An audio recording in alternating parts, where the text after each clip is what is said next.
This is Crypto Core Radio, discussing the ideas, people, and projects building the new digital economy. Get the latest on blockchain technology and cryptocurrency updates with your host, Lutz.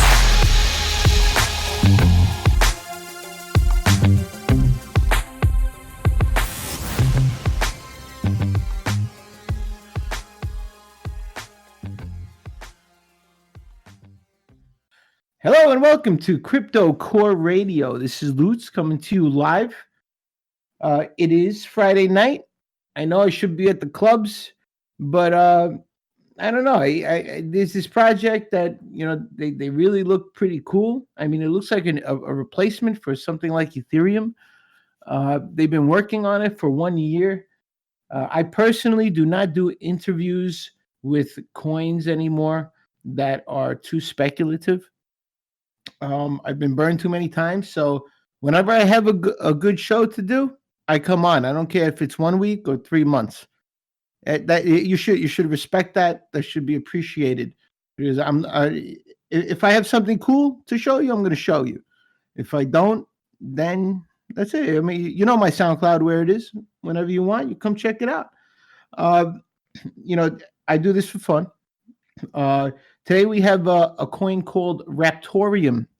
Raptoreum is really interesting. I saw the Bitcoin talk last year, and it didn't look like it was going anywhere, but then all of a sudden it went somewhere. So it's Raptoreum.com, Raptoreum.com, and it's kind of like a platform. It's not really 100% for privacy.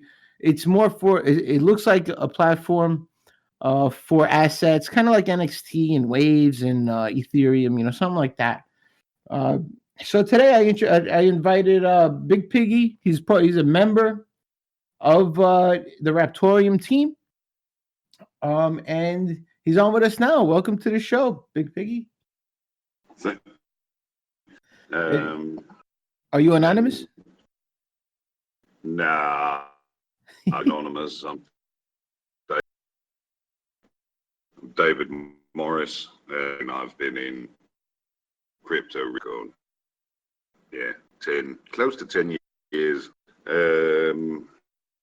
Okay. I've not been very active since I hopped on prior to hopping on the Raptoreum.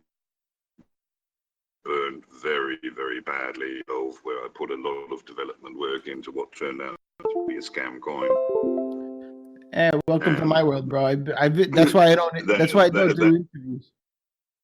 That kind of shut me up, pushing code, and I've got a few thousand hours of my life I'd like back, but it is what it is.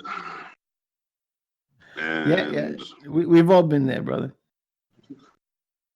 I got to Charlie, and after we got talking, this kind of just happened. And the Raptoreum. You know what? You hold on, Big Pig. Yeah, you're cutting out a lot. Are you using push to talk? By any chance? Nope. Using voice activated? Nope. Try setting it up for push to talk and press the button. Because I don't think it's picking your voice up in time. Okay. I think it's cutting you out. And as we wait, fellas, RTM is pretty cool. How does that sound now in comparison? Yep, sounds good. Excellent. Okay. Charlie idea got me dragged in, and we took it from there. Charlie is systems administrator who quite a few things. My background is general development, Ruby on Rails of all things. Oh, old school. By crypto standards, it can make you feel old occasionally. Yeah. Okay. what else is there to say about it? A very, very solid team. Legion is one of the best security. Oh yeah, Legion. That was his name. I was telling people about him earlier. Legion is really amazing. He knows how to do almost everything. I mean, you ask him and he knows how to do it. He's amazing. Tell us about the team. Who else is on the team? You got Charlie. You got yourself. Who else is on the team? We've got Try. He is top-notch developer. He works in AI systems for different purposes and is getting to grips with putting something together for us. Okay. Yeah, is that the OTC that I see him working on?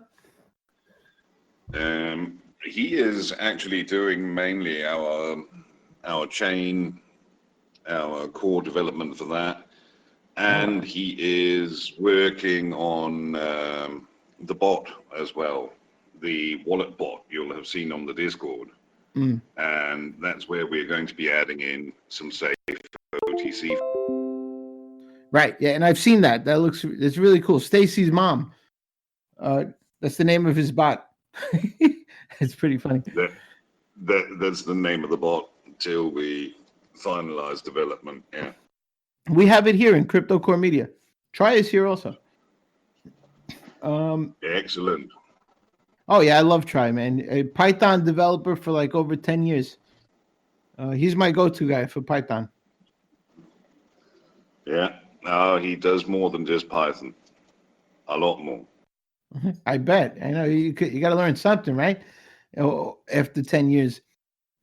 So we're here about Raptoreum today. The team sounds great, and I could tell you guys that I've met a lot of the team from various projects.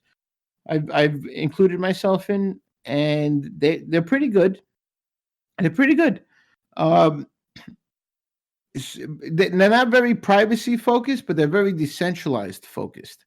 From what I've seen, you know, like there's devs like JL777 that is very privacy focused, and these guys are more decentralized focused, decentralizing everything. Raptoreum, Yeah. It says on the website that Raptoreum is solving real world issues. So what kind of issues are they solving with the Raptoreum? Before we get into the specs. Well, what we're mostly looking at doing is easy access to traceability and taking that as a starting point and using it to basically market the coin. Traceability. So you want people to be able to trace transactions?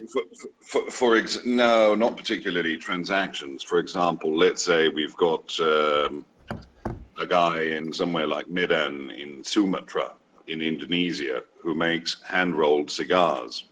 He'd like to be able to print a custom QR code to either put on the bandoliers on his cigars or put on each box of cigars so people can track them right back to the mountain where the tobacco is from. Oh, wow. And so it's like a directory of sorts. You could sort of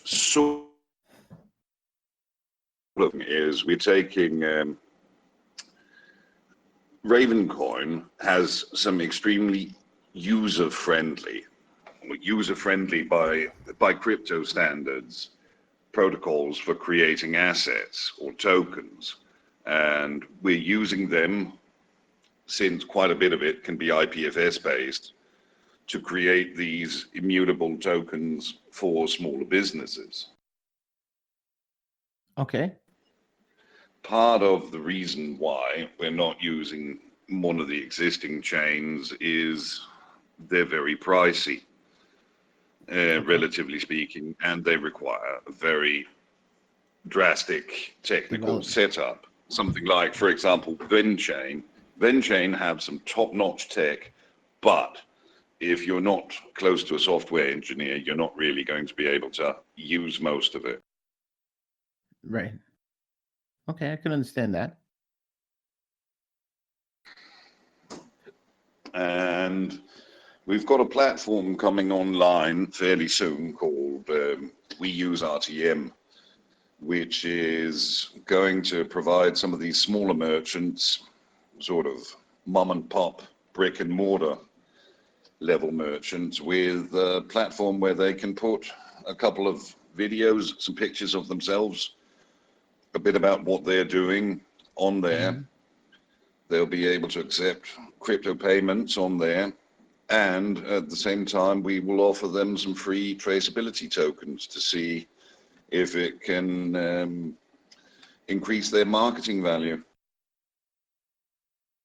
Okay. All right. That sounds good. Tell us about the coin itself. You know, was it a, did it launch? Is it launched yet? Will it launch fairly? Uh, I know the coin started November 8, 2018 on Bitcoin Talk, people. So that's almost a year now. Um, what made you what made you choose 120 seconds per block with 5,000 RTM per block with a supply of 21 billion? So that kind of puts it into the NXT Siacoin kind of category with that high supply. Well, the supply is initially to keep the price reasonably low. Mhm. And yeah, I know that sounds contrary to what a lot of people want, but it is to keep the price initially fairly low because we've got collateral lockup for the service nodes. We've got futures coming online where you can lock collateral for later release into a transaction. And we have to, in order to be able to provide some of these, basically, the initial market is small businesses. They don't have a ton of money to invest. Right. You know, your mechanic down the street, he doesn't have a marketing budget of $1,000 a month even. But Yeah. if he could print some nice QR codes to put on his, to replace like the service stickers on his car, it's on the cars he services, etc. That's a starting point. Right. Right. Yeah. I used to be a baker, so yeah, I know. Sometimes things are bad and they just can't do it.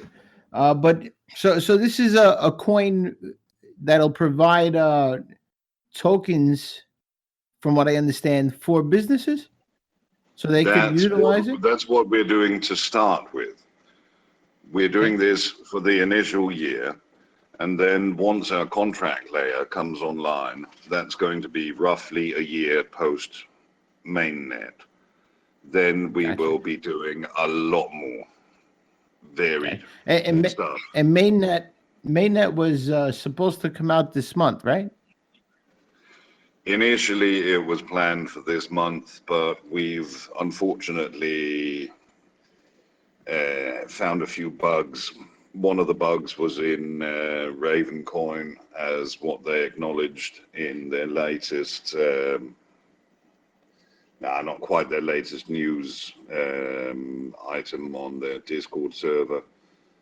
And we've still got another couple of bugs that need ironing out because we want to Okay. be sure that we're launching basically a secure product. Right. That's important. Yes, that's definitely important. Uh, and everybody should appreciate that. Uh, so the algorithm you're using is called GhostRider, like the Marvel comic character. You even have the GhostRider face from the Marvel character I saw somewhere. Uh, what separates that from the X16R and X25 algorithms? You know, all those typical X11, X15, whatever the hell they got. The What? the ghost comes from us using some kryptonite or kryptonite, depends, Yeah. pot kettle black thing. But we're using some kryptonite components in the algorithm. They're normally very privacy focused. Monero is kryptonite based.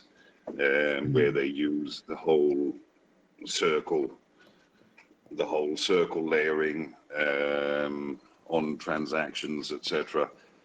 So that's sort of the ghost riding the other algorithms. Okay. Oh, I see how you came upon that. That's a good name. Is I noticed that the emissions is there's no halvening. Uh, any reason for no halvening? Yeah, the main reason is a stable supply that slowly tapers off over time. The 2-minute block time already if we compare it to, say, for example, Raven, cuts it in half. And that brings it down to a manageable level. We've got collateral lockups coming in for the service nodes. We've got futures. We've got large amounts of collateral lockup also coming out for the Okay. various contracts on the contract layer once they start. Okay. Oh yeah, we'll talk about I have questions for the contract and the collateral stuff. I was just going through the site and I just want to address what I saw initially, and that's what everyone's going to see when they go to the site. So let's address it. It says it uses a DGW retargeting. What does that do? What's the DGW retargeting? DGW retargeting is dark gravity wave. It's a way it's a way the average block time is the difficulty for solving the average blocks is retargeted. Really, when we put in DGW, we should specify if it's DGW 60, DGW 120, 180 or 240. Those seem to be the common ones.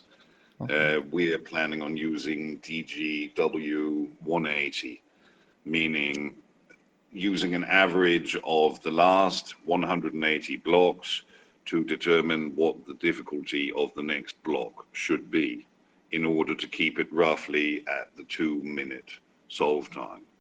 I see. So it's variable. Okay. It's not fixed. That's cool. It sounds like I think that's been out for a while. That's a good feature. Yeah. What? So DGW is probably the best difficulty adjusting algorithm out there in the crypto sphere at the moment. LWMA, light wave moving average, is more susceptible to different types of exploits. Okay. Have you ever heard of JL777? I think I've heard of. I think I've talked to him on IRC long ago. Okay. Well, he's got a Medium. If you find his Medium account, he writes lots of articles on technology in Medium. You know Medium. Check it out. He's got one where he proposes an interesting solution for solutions for insta mining, so people can't do that. So when people insta mine, they bring the difficulty really high up. I can't explain it because I'm not that technical as him, but he's got a solution for that. You should check out his Medium blog. It might be interesting. DGW works pretty well on that as well. Okay. Well, it's been working for a long time. What the big deal with it is right on a coin launch. If you've got a huge amount of hash and you essentially overwrite everybody else's blocks, first day of blocks, we've got with close to no reward for Raptoreum for the first 24 hours per block, to make sure that all the pools, all the miners can get their stuff up and running and adjusted. So nobody can say that it's unfair. Yeah, exactly. I understand. That sounds good. Is So this is an asset platform, right? Like Waves or NXT. Uh, if I were, tell me how the assets work. Well, the assets are essentially a specialized form of transaction, similar to Raven assets. But I mean, you can issue an asset for more or less anything, merely Right. ownership tokens. Compared to Ravencoin, we are expanding the IPFS capabilities. We are going to be forking one of their, or actually, I'm doing that, forking one of their explorers and expanding what IPFS data, metadata, pictures, videos, whatever we want to put up in the IPFS cloud will display in the Explorer. Oh wow. I This again comes back to what we're doing with basically these small business tokens, because many of these small businesses, they won't be terribly interested in doing, like, for example, ISO compliant food traceability or product traceability or something like that. They would, however, like to stick a QR code on their product that will take you somewhere that shows you what this product is, sort of more like right. product storytelling. hmm It's like when you buy a laptop and there's the barcode on it, and you you uh you scan the barcode and it tells you the specs of the laptop when you're buying it. Uh, I just did that yesterday at Best Buy. Um, yeah, that's a cool feature. I know a lot about IPFS. How is it going to work with IPFS? I didn't see anything anywhere about IPFS. You can attach IPFS files to the actual assets, Mhm. and we are going to be running our own IPFS storage. As a matter of fact, that's being set up right now in Mm. order to guarantee that the files are always going to be available. Right, so you're just pinning them down. We're pinning them, storing them, hosting them, the whole nine yards. Well, on IPFS, everybody hosts it. Once you have it, if it stays there a long time, it does get distributed nicely. If a lot of people use it, if nobody uses it, if you don't pin it down, what happens is there's a cleaner that comes around every so often and just dumps a lot of files into the garbage bin. So if it's not Yeah. pinned down, it disappears. What also happens is if storage space where it's on the part of the IPFS cloud where it's hosted starts getting scarce, it will just go the way of the dodo bird if it's not being accessed regularly. Correct. Yes. Yep. Exactly. I know. I'm a big follower. I have like 1.5 petabytes waiting for Filecoin. Uh, that aside, I'm still waiting. I think we've all been waiting for a long time. I'm not sure if that'll ever come out. Uh, but I see a lot of coins like yourself, using I IPFS mean, for similar reasons. it's cool tech. It's a reinvention of what I used to do a lot of before crypto. Mhm. Before crypto, I used to do a lot of file sharing and Me torrent too. Yeah, me trackers, too. etc. Yeah, me too. And I mean, it's a beautiful evolution of a distributed hash table. Yep, I agree. I agree. Um, I used to love cracking applications and cracking games, right? And downloading all sorts of interesting things. Uh, Apple, but the problem with IPFS that I found out not too long ago is that you could see everything on everybody's network, so it's not very private. So when using IPFS, uh, I think people need to take precautions, like VPN, or I think there's a method of doing it over Tor. I read up on Oh, it a but little bit.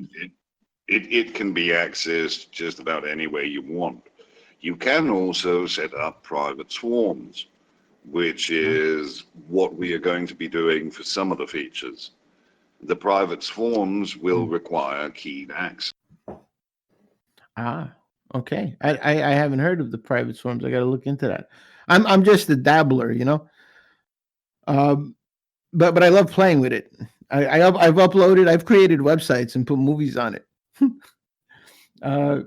And they play right from the IPFS file, which is pretty cool, right? In HTML5, you got the player built in, and you can just put the link to the IPFS, and it plays. It's really awesome. And but it's just like back when streaming from a torrent came out back in, when would that be? Very early 2000s. Right. Well, like I said, there's problems with that too, right? So torrents could be traced.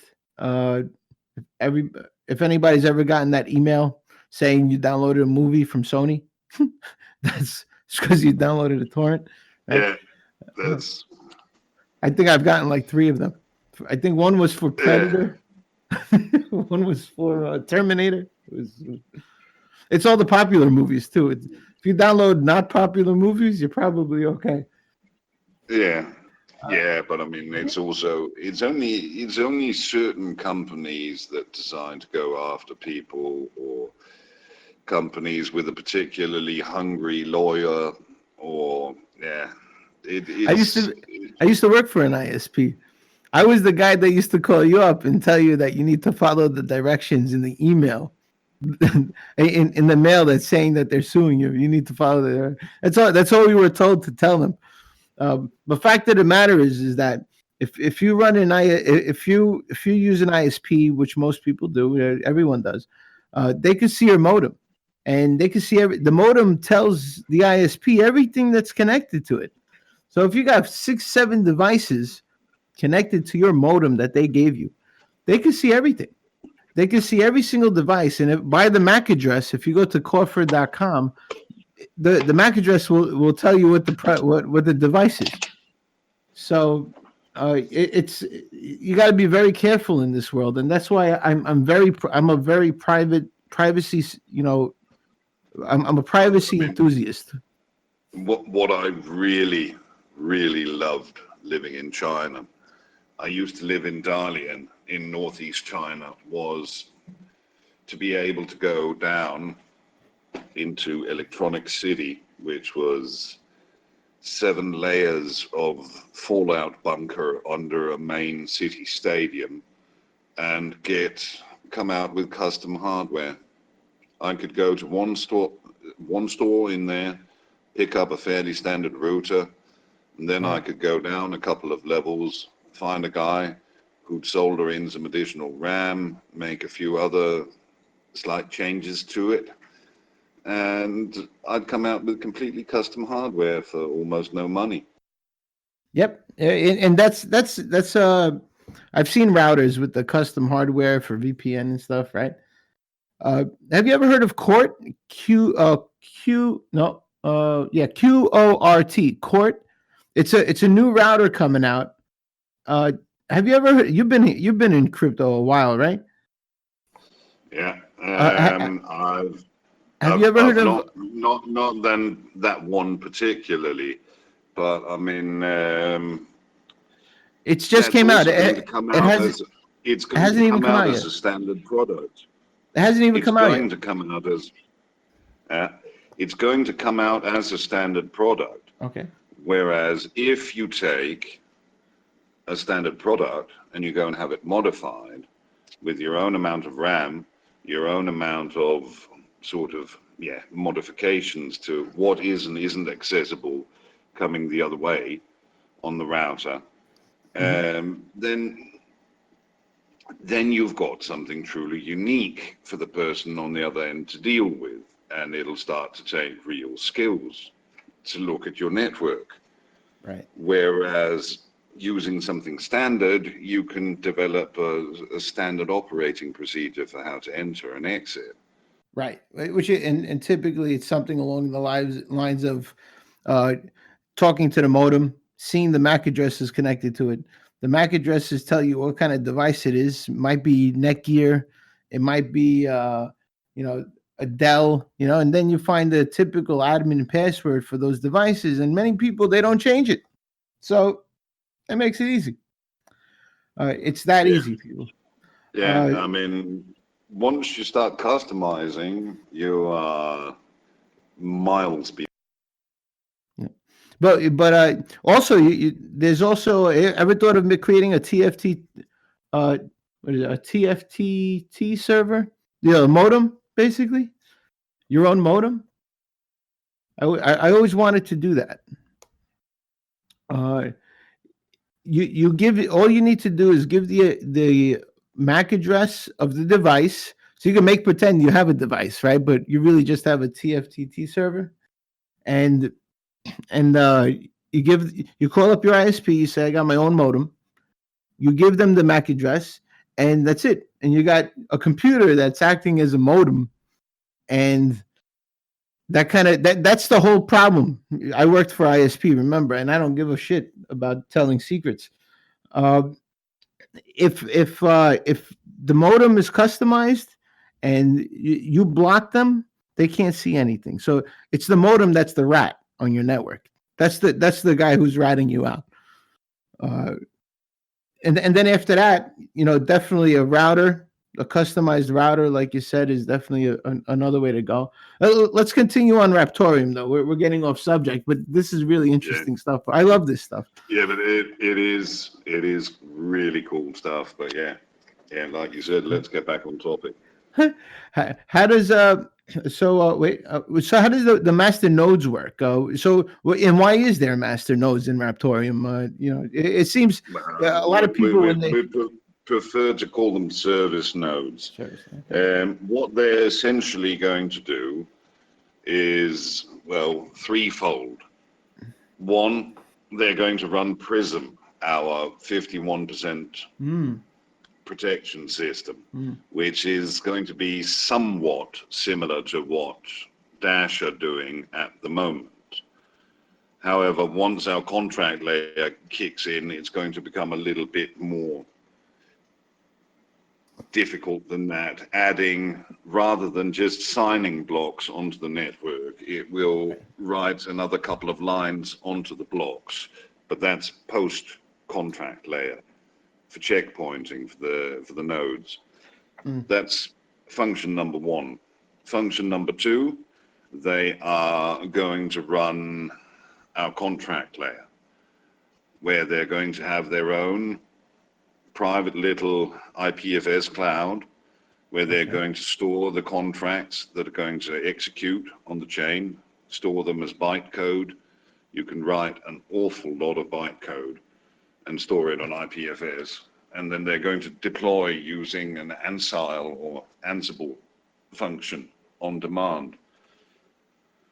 And the third function, which you'll probably like, is private send, where the nodes randomly bounce transactions around between themselves. If you choose, tick the private send box. Oh yeah, I was looking at that. Earlier. So that's what that is. I thought private send. That's definitely not a trivial task. If you look at some of the other coins that use a Dash style approach to private send, but they have the wallets performing it, you will see that those wallets are very, very slow and clunky. All right. Yeah, it's well. When I saw private send, I thought it was one example of that would be, for example, PivX. Have you launched the PivX 3.4? No, I lost sight of PivX like a year ago. Okay, you are not missing much. I know. But now their private send is partly delegated to the wallet side clients, and it's it's painful. It's startup can take up to half an hour if there have been a lot of private sends. That's for something that was synced less than 24 hours ago. The problem with, I think, with that, if I remember correctly, is that when you send something with private send, the amount that's sent is is mixed, but when it comes out on the other end, it's still the same amount. So it makes it easy to trace. Am I correct? Yes and no. I mean, if there's Tor, if there's I2P, and a few other nice things in the mix, then really you can't provide a, what do you call it, an infallible evidence or logic chain for how this arrived there. Right. Yeah, and everybody, it's up to you to keep yourself on your end protected. I2P is onion is a garlic. It's probably the better option if it is possible for you. Tor is also a possibility, but Tor, there's also that danger with the exit nodes, so they can be compromised. A lot of the exit nodes, so there's some compromisation going on with Tor. Also, if you What's use even Tor, you better should. is mixing both of them. If you've You got one VPS that you run a Tor node on, and you've got another where you run an I2P node on, Mhm, and you go from one to the other, good mhm. luck tracing that. Oh, it's a good idea. I like it. I like it. I haven't tried that actually. I played with I2P, but I haven't used it much. Uh, Tor, I'm actually creating an operating system for Pirate to make it easy for people to use Tor.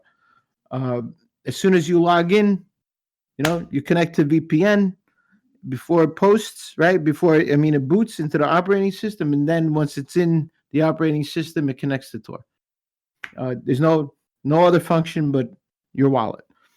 You can't do it. And as you know, if you use Tor, if anyone's used Tor, you can't really do anything with the regular internet once using Tor browser. Uh, Yeah, you've got to make sure you don't have any leakage, otherwise, yeah, right. you're. Yeah. And that's also a good suggestion. I don't know if you notice. When you get your modem from your ISP, every once in a while you should bring that modem back to the say it's Optimum Online. Bring the modem back and get a new one. And when you do that, they change your DHCP address, right?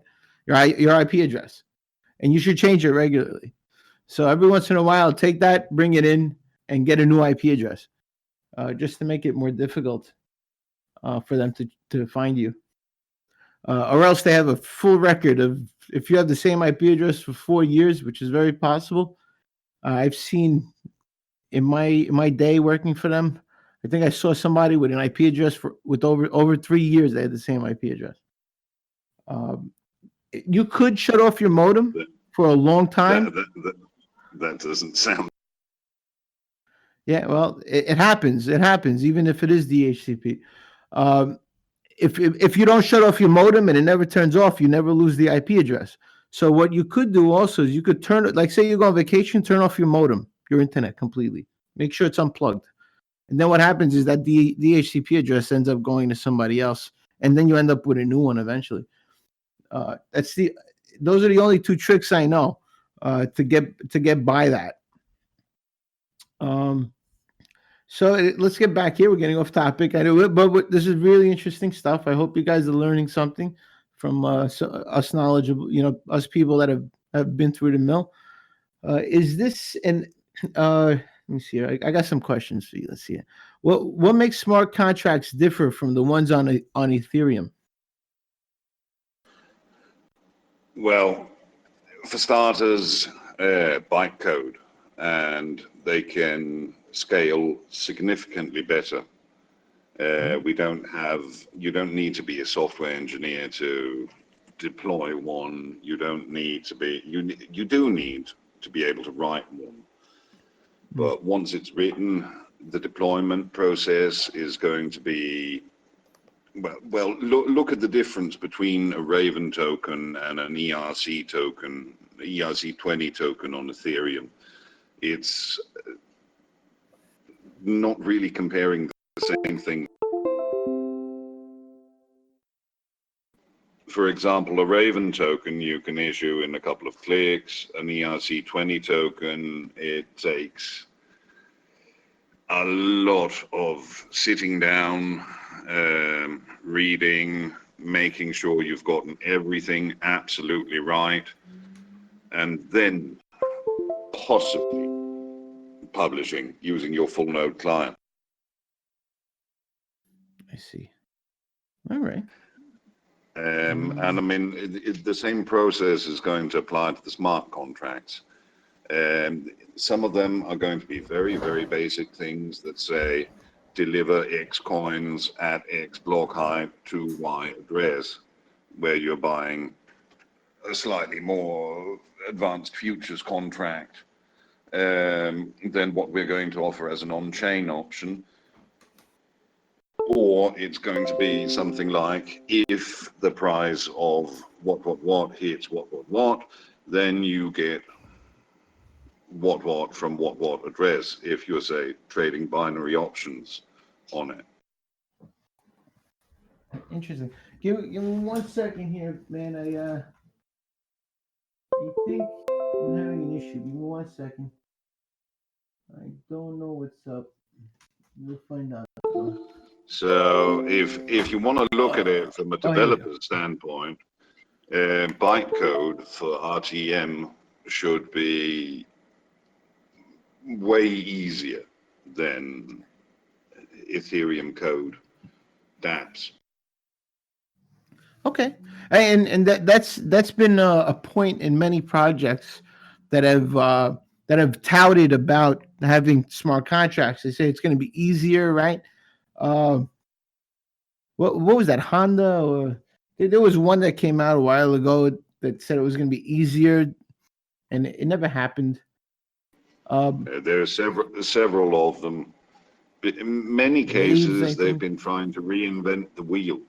I mean, what we're doing, instead of trying to reinvent the wheel, is going to go as basic as possible with everything written in pure bytecode, which is not exactly, it's not the most fantastic language to work in, but it's doable, it's simple, it keeps it very, very light.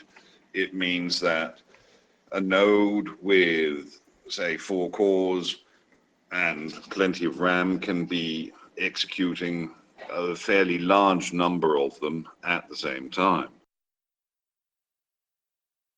All right. Which also goes to help with scaling issues.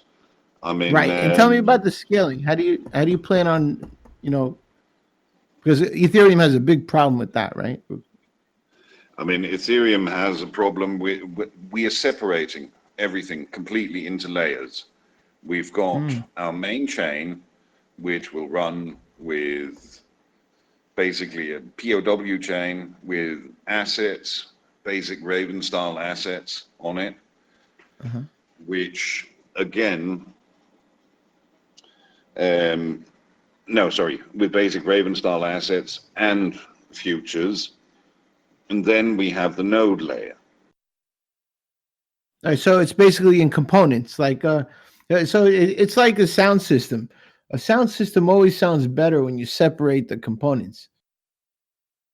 Yeah, exactly.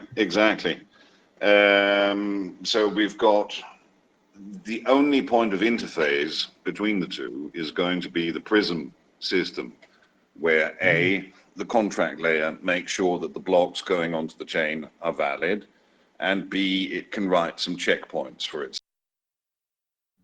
Oh, very cool.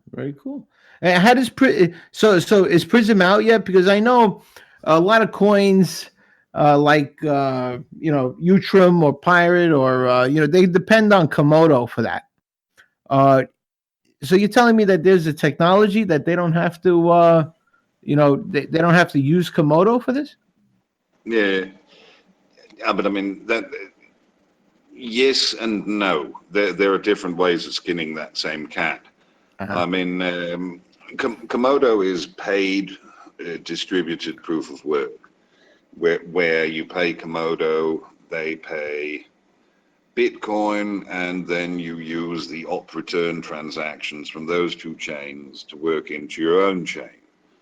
So you would have to change all three chains at the same time. Dash have a solution where basically each block, once it's mined, gets signed by the masternode network. And once it's signed, it's a valid block and can go onto the chain. It's a sort of a slightly further development of Dash's methodology for it. It's a different implementation of it. Rather than just a simple signature onto the block, this is like in coding terms, you could call it a POS style block wrapper. You've got basically the block all done, and then you've got this last line that goes on the block to sort of zip it up and allow it onto the main chain. Oh, that sounds really interesting. I'd like to see how that works. I like to see it work. Period. You know, I would never talk bad about Komodo, but a lot of people don't like that. The fact that a coin has to depend on another coin for a feature. I totally understand that. Well, there is actually a better alternative if you want to do distributed proof of work. SafeCoin, because they're not charging anybody for it. What do you mean? They actually implement the Prism solution for you? No. SafeCoin have distributed proof of work, which is another way of handling 51% attacks. It's what Komodo does. They use their own chain and Bitcoin to notarize your blocks. So SafeCoin will do the same thing, but they don't charge for it.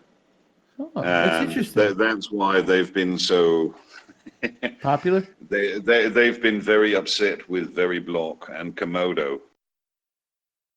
Huh. I don't know. You know, I talked to Hayachi from Burstcoin. I don't know if you know him, the dev.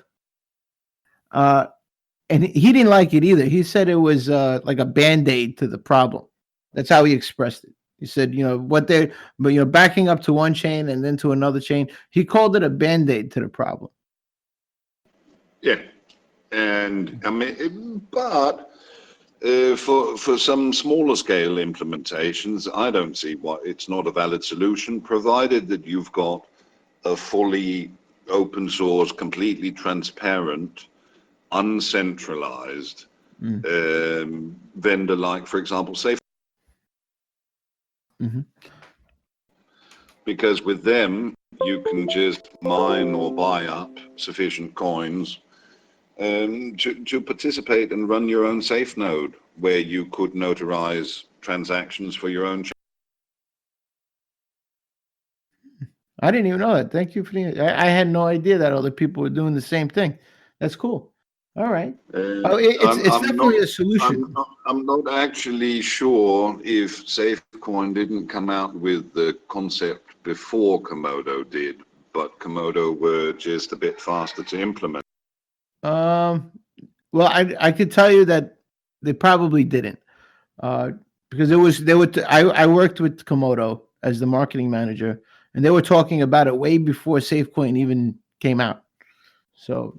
But SafeCoin have some people who've been in the space for way longer. They're just not quite as public. Well, you know how it is. Devs know other devs. I mean, who knows? It's possible. Yeah, I wouldn't doubt it. The crypto is very shady. It's a very shady arena over here. But you know what? They're solutions. They work, and at the end of the day, all these solutions are to help protect people and to protect assets. And this is bleeding edge technology. The only ones I have a problem with are Veriblock, because Veriblock have built it into basically a business model. In Komodo, it's not really the main business model. It's It's a part of the overall package. Right. It's just for SafeCoin, pay it's for a the part of time. the overall package. It's not Komodo. Yeah, you do have to pay for it because it's run from those centralized nodes. But I mean, I kind of do trust the Komodo project. I don't have a problem with it, Oh, and I nice. don't think most sane people would have. But Komodo's my favorite. ethically, I would say SafeCoin, where you can just set up your own safe node, is probably a slightly better bet in some ways. Yeah, I normally don't work for any projects I don't like, uh, unless they pay me an absurd amount of money. Just to be honest, but if Komodo, Pirate, coins I like, I don't even mind work. I work. I'll do work for them for just because they're paving the way for better things, and it's really important that they get Exactly. support. A lot, all the support in crypto right now is the coins wanting to pump. That's not what it's about. If you've been here, I've been here about 7-8 years now, Big Piggy. At the tail end, I caught it at the tail end of Bitcoin with the mining. Yeah. Uh, Yeah. I ran probably the first GPU farm in China for Bitcoin mining. oh, really? Oh, nice. I I, I Yeah. I caught it at the end. I didn't really make much, and then but I made it. I made a lot of Litecoin. Then I caught on to the Litecoin after that. I made an awful lot of Bitcoin and I lost all of it on Gox. Absolutely all of it. Man, I know I've I been there, started bro. scaling down mining, and we were a guy from BTC China. I used to work with them before they took venture capital. Uh-huh. I still have a tiny amount of stake in that. But back then, we got into trading bots as opposed to mining, and Gox was one of two whitelisted exchanges when the fuck up happened. Oof. I know those were bad times. I never Yeah, got yeah, involved but in Gox. man. We had cash everywhere. I'd flown to Brazil to set up bank accounts to be able to trade in Brazil, New Zealand, bounced around all over the place. And we had a fair amount of coin and cash out there. And we were printing money on a daily basis, laughing our heads off, putting almost all of it back into it because we weren't saturating the market for arbitrage at all. Mhm. And then the price on Gox pumped because people started panicking. We had Gox whitelisted, so what did the bot do? While we were asleep, it bought up everything everywhere else and sent it to Gox to try to sell it at these inflated USD prices on there. And then Gox died. Yep. Oh man, I know a lot of friends that cried. It was really a horror show. And you know what my worst one of my biggest fears is that something like Ethereum dies, and then every fucking token that it is in it will die with it. It'll be bigger than Mount Gox if something ever happened to like a chain like Ethereum. But I mean, Ethereum is more or less already at that point because how many people can run a full node? Every token I know is moving off of Ethereum. They don't want to be on it anymore. Yeah, but there's a good reason for that. I mean, to effectively run a full node, you now need several terabyte NVMEs running in RAID 0 on a super high-speed server somewhere. Otherwise, running a full node is just pie in the sky. Wow. I have 4 NVMEs running in RAID 0. The problem with that is that I lose information when it breaks. but It's a very volatile, dangerous setup. Uh, so I probably would rather do RAID 10 or something like that. But Yeah, me too. Me too. RAID 10 for the win. hmm, Absolutely. cool, man. It was very very awesome. So you told us about the private send feature. I got some questions. Let me see if I got any more for you. We talked about Prism. That's really interesting. How far along are you with Prism? I mean, we have the initial implementation 100% ready to go because it's just slightly modified from Dash. We don't have the final version of it yet because we have yet to decide on a few elements of the contract layer, but that's doable. It's all within the realms of the doable. Our main problem now is bugs from some of the code we've borrowed from Raven and some more stuff that we'll publish details on fairly soon. Okay, no problem. It's probably better that you guys take your time anyway. I've been practicing. I won that. I won that contest. Did you see that? I won like 180,000 Raptoreum. Yep.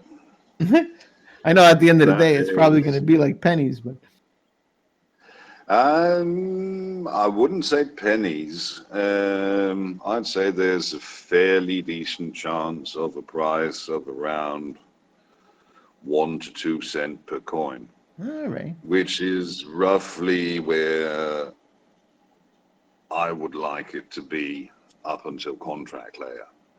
Ah, Things can start going crazy once we hit the contract layer. Prior to the contract layer, not too crazy, I hope. I see. All right. Yeah. Well, hey, look at Saya Coin, man. Anything could happen. When I saw Saya Coin flying all the way to 800, remember those days? Saya Coin was at like 500, 600, 700. And then I think it hit 800 at one point. And I'm like, that's fucking impossible, man. Did you see the supply that they got? That's way too expensive. Yeah. I Today at mean, 20 cents, that sounds about right. I'm not really sure if it's not still slightly over. Yeah, and you're right. And it still could be slightly because it's just too big of a supply. Way too big of a supply. Uh, to be worth 500-600 sats, it's crazy. It's like Dogecoin worth 600 sats. That would be nice. Oh man, I'd be rich then. Dude, I have a neighbor. I have a neighbor. He goes like this. He goes, he just got into crypto. He goes, you got to buy Dogecoin. He goes, if any of these guys go to $1, every one of them is going to be worth $1. I was laughing. I was like, yeah. Yeah. Sounds like someone got the bug. I CPU mined Doge right when it launched, and it was, oh man, it was absurd amounts of coins. At some point, I think I was merge mining. What was it? Doge and Litecoin, yeah. Yeah, I was merge mining. Yep, Litecoin. Yeah, I was merge mining it. So what's the? Let's see. Let me see if I got any more for you. We talked about the scaling issues. Um, private send. We spoke at pretend. Oh, any privacy features like like Zcash has shielded transactions. That's the same. That's like private send, right? No. There's a distinct difference between private send from Dash and Zcash.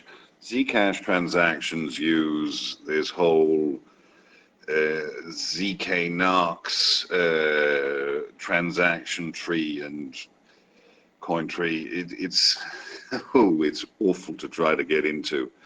The best I can do to give a reasonably easy to understand analogy is it's like a mirror within a mirror. if that makes any sense. I think it does actually. Uh, it does. It does make sense. And not tangible, but you can still The see it. mirror inside the mirror is shielded by the outside one. Right. And Untangible. the what do you call it? Private send is you just can't see where it came from because it's going to get mixed, and there's going to be Tor, there's going to be I2P, there's going to be maybe even .bit in the mix. You know, I actually have another question. What is the founder's reward about? And do you think it's a good idea to increase the sell pressure in order for devs to get paid? No. And I'm glad that you asked that question. That's not what our founders reward is about. It is about funding some development to a very large degree. But what we are going to be doing to get the coin off the ground running and steadily gaining momentum like we have been, is we're going to be putting together an ambassador program where people who get businesses to sign up for the We Use RTM platform, the businesses will get free traceability tokens, 2 or 3, something like that, so they can try it out and see if it's worth their while. The ambassador who gets them to sign up is going to get 2 or 3 tokens worth of coins for getting them to sign up. I see. So you're going to use it like a marketing type of a thing? It's a marketing type of thing, and there is, of course, there's also going to be some pay for developers because everyone's got to eat. Hey, I'm working with Pirate right now, and it's really hard to get the whole community to contribute. Actually, it's really not that hard. It's actually the easiest I've ever seen. But still, you got to ask the community for funds, and then developers. You see them, it's better when people are motivated by a little paycheck, or some type of money is the best motivator in my opinion. I completely agree. We do have, if the price hits certain points, we do plan to start moving some of the developer fee into what do you call it? An on-chain DAO with proposals and voting, all of it Dash style. Oh yeah, I saw that. There's like voting, dividends, and some messaging, I think. What's that? Messaging and dividends are going to be features for the assets. They're going to be that's on the chain layer. Well, on the node layer, we are going to have once we start getting we've gotten the contract layer out running, it's all solid, it's stable, we've gotten a certain amount of momentum built up with We Use RTM, then we are going to go on into a DAO, meaning some of the dev fee is not going to be paid out to the developers or to, for example, the We Use RTM platform. It's going to go into a budget that's going to be on the chain, and then people can make proposals for voting on how that's going to happen. Now, the reason we haven't put out any details on it yet is we are going to try to implement some form of mechanism where, for example, miners can also vote. So it's not going to be restricted to service node operators. Right. Okay, that's good. So you got 2 types. Yeah, but how about the public? You said it extremely well when you said it earlier that we're about decentralizing everything, and because if the vote is restricted to, say, masternode owners, then miners have a legitimate complaint. Right, and collusion occurs. Yeah, but collusion can happen anyway. Possibly. I mean, that's not something. That's down to humans being human. I have no idea what you're talking about. So, how do you? What's the website? What's the website? How do people contact the project if they wanted to learn more about it? HTTPS //raptoreum.com is the main site. Otherwise, there's our Discord. I'll leave an invite link in your. I think you have a spam channel. Well, this is going to get posted to Spotify, SoundCloud, Mixcloud. I'm going to put it. I got a lot of accounts with radios, and it's going to be on all of them. And when I do the description, I'll add all the links. Awesome. In that case, I'll drop them to you very shortly. And yeah. Yeah, cool. Let's see. Have we covered everything? Oh, there was one other thing I promised to tell you about. ASICs. Oh yeah, forget about that. We don't really hate them per se, but they are very undecentralized. They centralize things very, very quickly, which is why we are putting as much effort into staying as far away from them as possible. Okay. I have somebody from Crypto Core Media. He says, if there's anything we could do, you need help with marketing, let us know. He says he loves your accent. Oh, FYI, we have a crowd listening to us at the moment. Yeah, I see that they just joined us. Yeah, yeah, but I mean, I'm good with that. And I mean, we've got. Yeah, we've got quite a few. Yeah, my accent is probably one of the weirder ones, really, because from Wales, grew up in Denmark, but the longest I've lived anywhere has been China. So that's cool. Go figure. I love Asian women. Oh man, yeah, that is. Come to Borneo, though. Come to Borneo. Come to Borneo, and you'll never ever want to go back. I can't. I chopped my penis off when I got married. Okay. Yeah. I'll let you know if I ever put it back on. Okay. Cool. I got it in a jar in the shed. Excellent. All right, brother. All right, Piggy. Love you, man. Thank you for coming on. If you guys want to do an update, or you have something really important to get out there, like say something's wrong, let me know. So we could do like a 5-minute show really quick, and I'll put it out there just to get it out there. So the more people know, the better. Thanks, man. That is really cool stuff, and it's been awesome talking to you this morning. We did go a bit off topic, but we were having fun. That's what it's all about. I do this for fun. I don't get paid for this. Yeah, me neither. Cheers, man. If I don't have fun, I'm not going to do it. All right, brother. Me neither. Thanks for coming on. You're the best, dude. And it was great to meet you. I see you all the time, and I always wondered how involved you were. You were really involved. I didn't think you were that involved. But I do a lot of the conceptual tech, and I don't implement quite as much as I used to.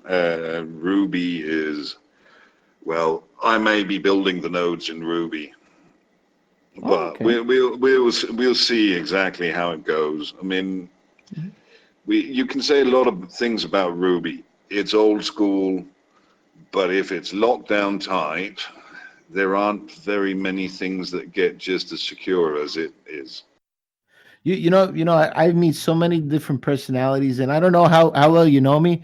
I've done over 200 shows so far in the last many years with different people. I've met so many people they're so smart, and they know so much. And at the end of the day, I think if you guys got together, like in a room, you guys would make something amazing. Like if everybody got together and worked on one thing. It does happen, but what you also have happening is when you put too many developers together, for example, me and script kids together in the same room, someone is going to go flying out through the door, and it's not going to be. well, I understand a lot of devs have their quirkinesses to them. I've noticed that over the years also. I do clunky but solid. All right. Well, you know what? One day we'll break those barriers, though. And we could all work towards well, we are working towards the purpose of freedom. That's what this is all about. It's freedom for our children. It's breaking the chains in society that are holding us down, that we don't see. A lot of people fail to see it. They're just so caught up in the system. They're so into the matrix that they just don't understand what's going on around them. They're not free. You're not free. I mean, normalcy bias does that to people. Mhm. They're comfortable. They get comfortable. And then at the end of the day, they're okay with people telling them what to do. They're okay with people taking their money. Oh, we're going to raise your taxes like 30% next week. And they go, okay, no problem. And they pay it. It blows my mind how just people are okay with so many things. And you shouldn't be. You shouldn't be like that. They're stepping all over your freedom. It's my property, right? Why? Well, technically, we don't own property here. We own real estate. Because if we did own property in a allodial title, we would have a lot more power. And I hope one day, if I ever make it, to own my property in a allodial title.